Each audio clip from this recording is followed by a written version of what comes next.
In this podcast, I'll recap how to calculate an empirical formula with you, and then I'll go ahead and show you how to go the one step further and get a molecular formula. In other words, the actual formula of the compound, not just the lowest whole number ratio of elements in the compound.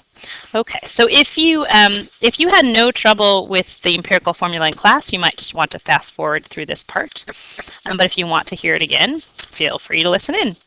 So the first step in the empirical formula process is to convert the percent mass information that you're given into an actual mass. And the easiest way to do this is just to assume that you have 100 grams of the compound. And therefore, if 50% of your 100 grams was a certain element, say carbon, then you would have 50 grams of carbon. So we'll just do that with the percents that we have in our problem. So let's see, we've got carbon. Oops. Which is 48.64%, and we're just going to go right ahead and make that into grams, assuming that we have 100 grams. And hydrogen. And oxygen. Okay, so that's the percent to mass step. The second step is mass to mole, which you did a million times in the mole unit last semester. So we'll just go ahead and we'll make our little T-charts, and we will use our molar masses to convert our masses to moles. Okay. And as I mentioned in class, by the time you get done with this unit, you won't even have to look up the molar masses of carbon and hydrogen and oxygen. You will know them.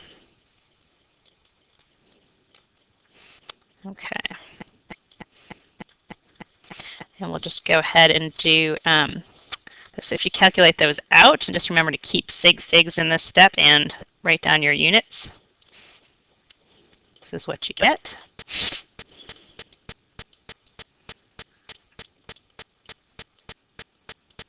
Your third step, and basically the third and the fourth steps are designed to turn the numbers that you've gotten into whole numbers, because you can't have a formula in which you have C with a subscript of 4.050. Just doesn't make sense. So the first thing that we do to try and get those numbers into whole numbers is to divide by the smallest one. So the smallest one here is 2.700. And we will just divide, in order to maintain the ratio, we have to divide everything by that number. So that's what we'll do.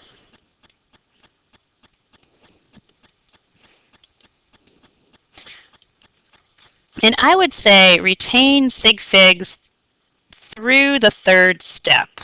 So when you write your answers, just so that you know if you end up doing the fourth step, sometimes it can affect your answers if you start dropping sig figs too early. So if you still, at this point, if you still don't have whole numbers, you go on to step 4. And what you want to do is try and find a number that you can multiply everything by, such that you will end up with all whole numbers. I usually start, obviously, with the one that is not a whole number, which is 1.5. And so if you multiply 1.5 by 2, then you will get 3, which is a whole number. And this is when you can finally, for the first time maybe in quant chem, not worry about sig figs. We just want whole numbers here. So we'll multiply everything by 2. And that's what we come up with. And then don't forget to write down, you've done all this work. Don't forget the final step of actually writing down the formula that you calculated. C3H6O2. Sometimes that last step is not necessary, so I might just jot this down. And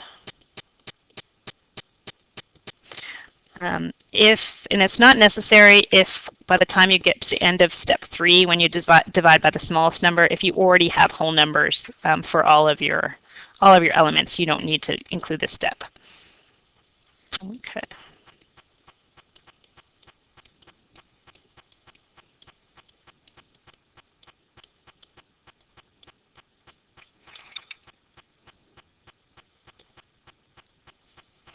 Go ahead and pause the video now and go to page 4, where there are 2 practice problems, and give those a try.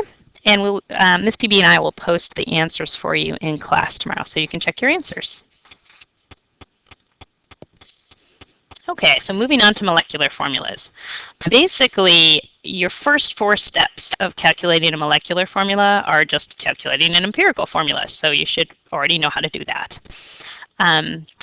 The last piece of information that you need to know, that you will need to be given in the problem in order to calculate a molecular formula, is the molar mass of the compound. So for example, here we're told that the molar mass of succinic acid is 118.1 grams per mole. And that's the critical piece of information that you need to get from an empirical formula to a molecular formula. What I'm going to do here is, what you should do here is pause the video and go ahead and try yet another empirical formula doing steps 1 through 4. And then turn the video back on, and what I'll do is I'll kind of post the solution part of this. Okay, so hopefully you came up with the same answer I did. An empirical formula of C2H3O2. Check over your work, check your sig figs and things like that as well.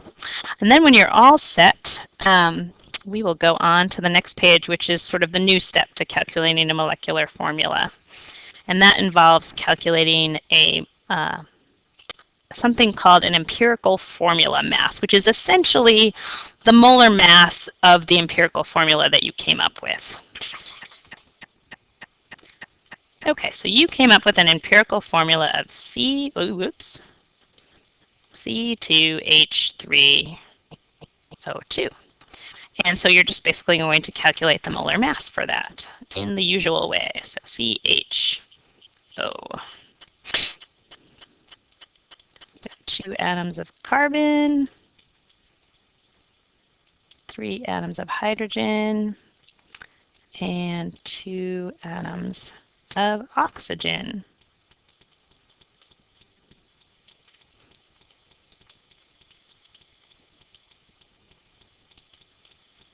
Okay, and when you add that all up, this is what you should get. Just a little reminder about sig fig rules. You have 2 digits after the decimal point in 2 of these numbers. That's your smallest number, so your answer can only have 2 digits after the decimal point. Next thing you want to do is take this number that you just calculated,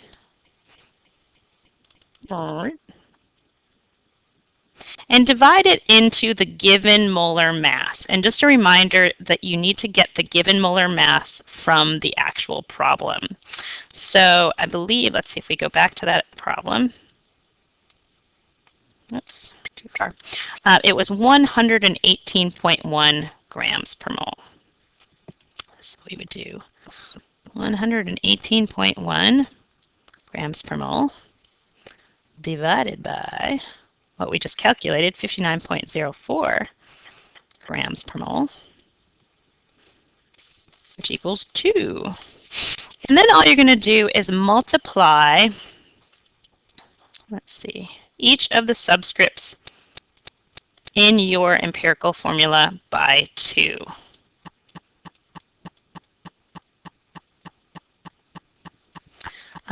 Because it just means that the actual number of carbons, hydrogens, and oxygens in this compound is twice the number that you had in your empirical formula. All right, hopefully that makes sense. What you can do now is go ahead and try the last practice problem on the handout for homework. Bring it in tomorrow, and once again, we'll post the answers for you so that you can check your work.